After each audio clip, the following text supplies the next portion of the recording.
Here's the loaded dorsiflexion stretch with a band to facilitate a posterior glide of the talus. So we're going to set up in half kneeling with a band anchored to a rack. And the setup is key here. What we want is a band sitting right in between this foot and ankle joint complex, where the two lateral bones here, the malleoli, meet the talus bone, which is the bone in the center of the foot and ankle.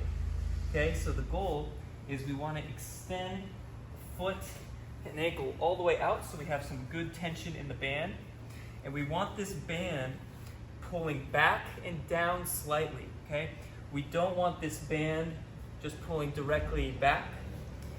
And a lot of times what we'll see is this band will drift too far up above the heel bones or the ankle bones, and we're not getting that posterior glide of that talus bone, and we're not mobilizing this joint as effectively as we want. So what I'll do to get it going slightly down is I'll put my back foot on top of the band. So now it has this slight downward force going there, okay? So now what we'll do is we'll place somewhat of a heavy weight on top of the knee. And I'm using anywhere between 16 and 24 kilograms should be effective here. I'm using a 20 kilogram kettlebell. Now I'm going to drive my knee forward over the toe. What's really important here is that we're not overly flexing our shin muscles to pull us further into the range, because then this doesn't let the band effectively pull that talus bone back, because that anterior tibialis tendon will poke out too much in the band and restrict it from pulling back. So we want to stay pretty relaxed in the front of the shin here. Now we want this arch to be able to drop slightly. A lot of times when people do this stretch, they'll just feel a pinch in the front of the ankle here, and that means they're being too tense in the arch of the foot.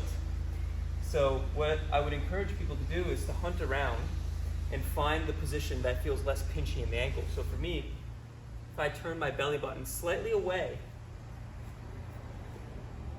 now I can facilitate more of a stretch, and I get that natural pronation occurring at the joint, at the foot here. Okay? So now I'm going to hold this position, driving my knee as far forward over the toe, tracking over the big toe.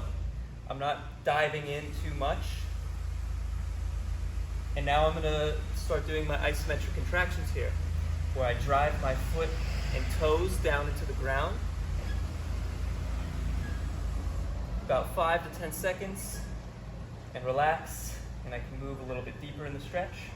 We can treat this as a yielding isometric and just try to slightly hover this heel from the ground, and we can just hold here isometrically as we continue to drive that knee forward over the toe and not letting the heel rise any higher.